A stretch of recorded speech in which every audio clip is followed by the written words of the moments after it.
Começa agora Crepúsculo da Lei, uma abordagem crítica do direito.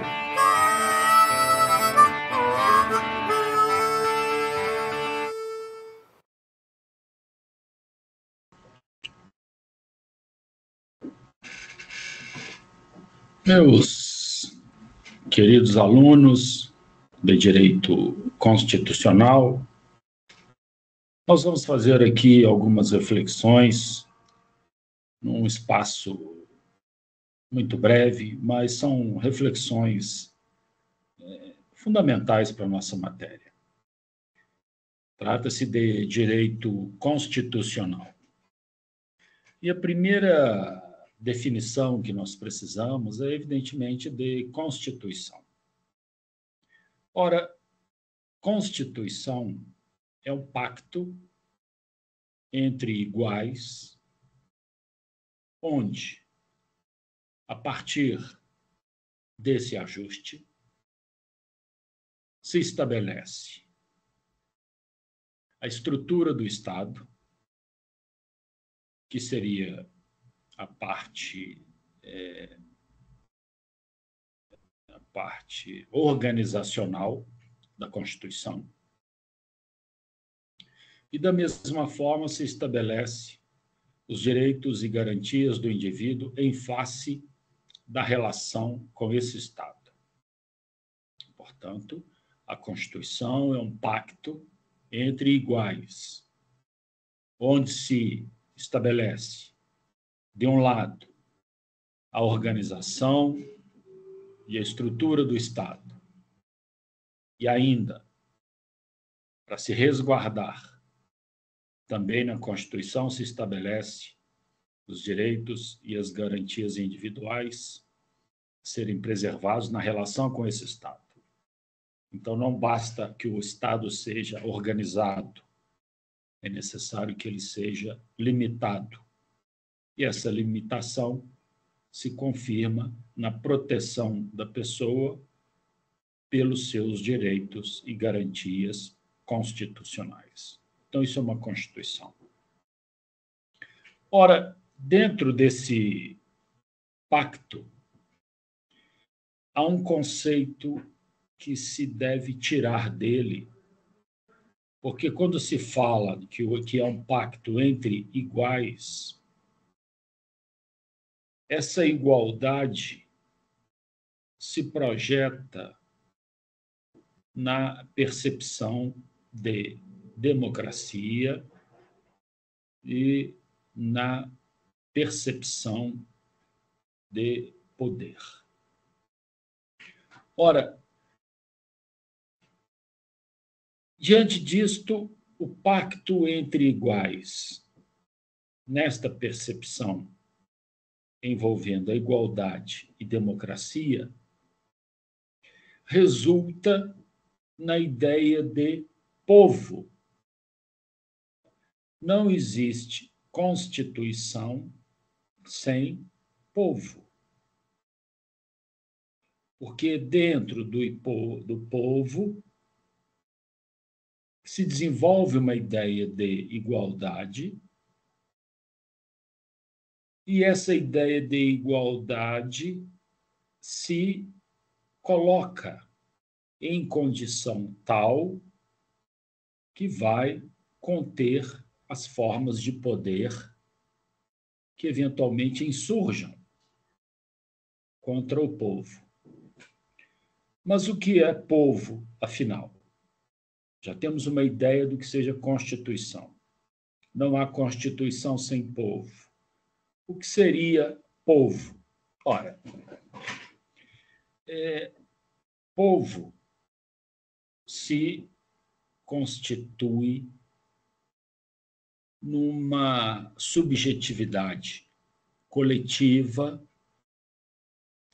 dotada de poder. Assim como não existe Constituição sem povo, também não existe povo sem poder. Porque é dentro da Constituição que o povo vai lidar com o poder. O poder emana do povo. Povo é uma subjetividade coletiva do qual emana poder. E ainda, o que seria poder nessa concepção? Poder é a capacidade de estabelecer direitos, manter direitos e retirar direitos. Portanto, o poder está na relação direta com o direito e como esse poder lida com o direito. Ora, vamos manter a ordem das definições. O que é a Constituição? Um pacto entre iguais que estabelece a organização do Estado e as garantias individuais, a parte dogmática. E esses iguais, essa ideia de igualdade, se projeta na concepção de democracia. A democracia também emerge a ideia de povo. Portanto, dentro de uma democracia constitucional, o povo é a subjetividade da qual emerge poder. E é esse o poder que faz o estabelecimento, a manutenção e a retirada de direitos. Poder é a capacidade de lidar com o direito, estabelecendo, mantendo ou retirando. Ora, e aí, na ideia de povo na relação com a democracia, a dialética de povo envolve uma relação com a pessoa. Não existe também povo sem pessoa. Pessoa é o indivíduo do povo dotado de valores que vão protegê-lo quanto aos abusos do poder e vai protegê-lo do sofrimento. Esse conjunto de valores atribuídos a um indivíduo é que vão conduzi-lo à condição de pessoa. E a pessoa é o componente subjetivo cuja coletividade fará surgir povo. Povo é o coletivo de pessoas que sabem da capacidade de produzir poder. Na medida em que ele sabe da sua capacidade de produzir poder, ele se organiza e se constitui num pacto que é a Constituição, estabelecendo a organização do Estado e os direitos e garantias da pessoa, de cada um, dessa subjetividade coletiva que é o povo. Então, isso é fundamental entender dentro desta lógica. Dentro desta lógica, é necessário que o indivíduo consiga se estabelecer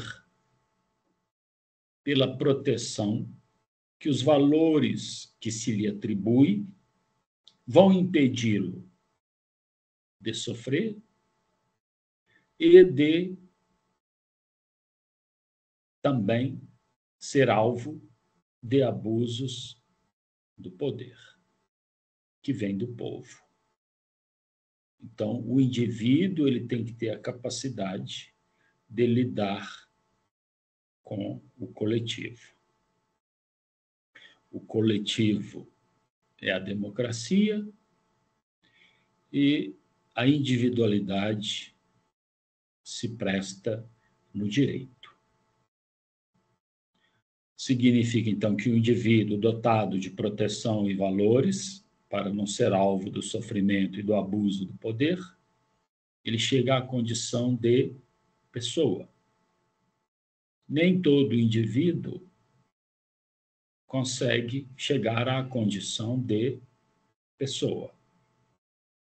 A dialética do Estado com o povo é uma dialética constante, na qual a questão da unidade é praticamente deontológica, é algo que deveria acontecer.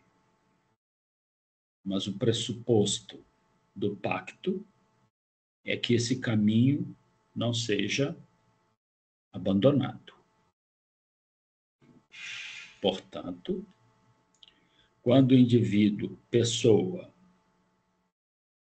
se relaciona com poder político, ele está na condição de cidadão.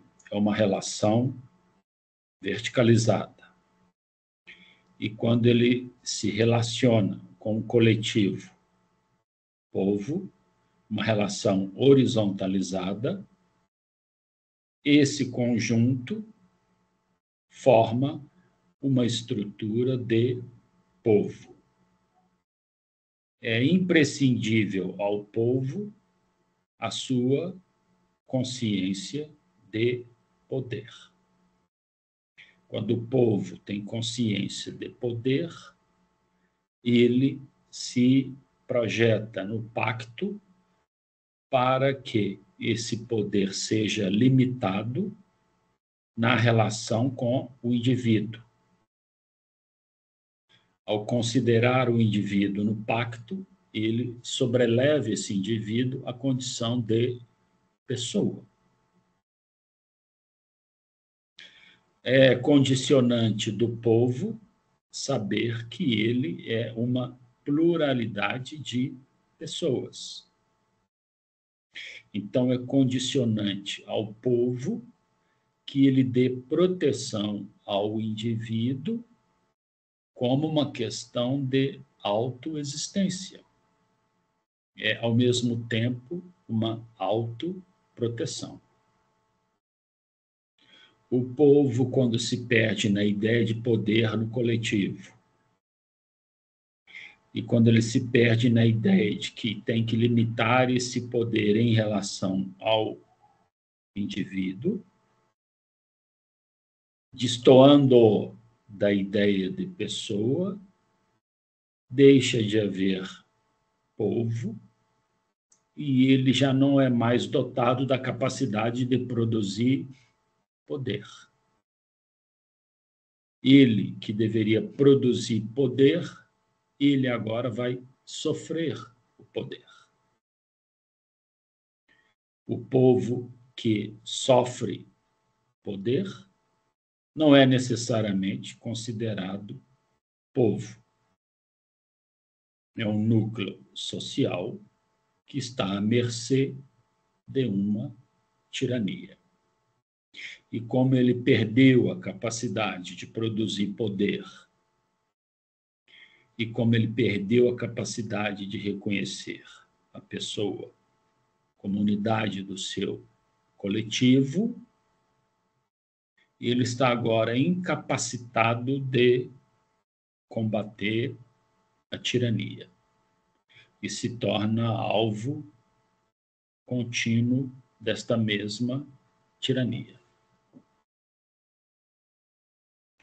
É, portanto, fundamental que se mantenha o povo dotado da sua capacidade de produzir poder, que a sua capacidade de produzir poder está intimamente ligada à produção de pessoas, tirando o indivíduo da condição meramente numérica, para transformá-lo num ser dotado de proteção. A expansão dessa consciência de pessoa por pessoa se constitui no povo. E tanto mais pessoas são protegidas do poder e do sofrimento, tanto mais há uma unidade de povo e tanto mais o povo se mantém na sua condição de produzir poder.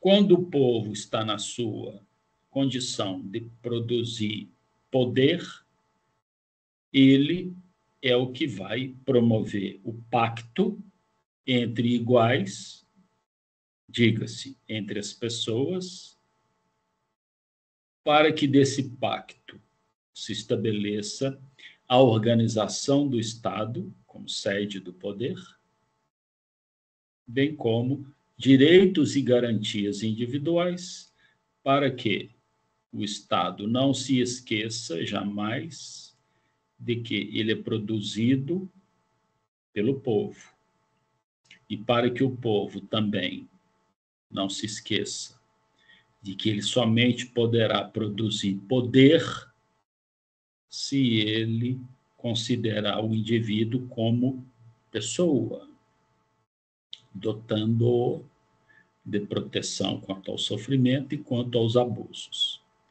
Na medida em que a pessoa começa a decair, ela também vai se perdendo na condição de pessoa e vai se tornando um indivíduo. O acréscimo de indivíduos no que se entende por povo também quebra a ideia de povo. E ele se constitui agora num núcleo social apto a ser subserviente a uma tirania. A tirania passa a ser aquela dotada da capacidade de produzir poder. O poder sai da sua legitimidade, povo, e vai se instalar na ilegitimidade tirânica, porque o povo deixou de existir na medida em que se deixou de reconhecer dentro do povo o conjunto de pessoas. Se deixou de reconhecer que pessoa é o indivíduo dotado de proteção. Se estabelece, então, que a falta de proteção desconstitui a ideia de povo. E aí também se quebra toda aquela pretensão constitucional de dar ao Estado uma organização. A organização se perde porque ela se torna tirânica. E ela se torna tirânica, capaz de desrespeitar os direitos e garantias das pessoas. Portanto, é uma breve introdução, mas parece fundamental para entender o direito constitucional. E a partir desta Constituição e seus elementos fundamentais, como povo, poder, poderemos mais adiante avançar em outros conceitos.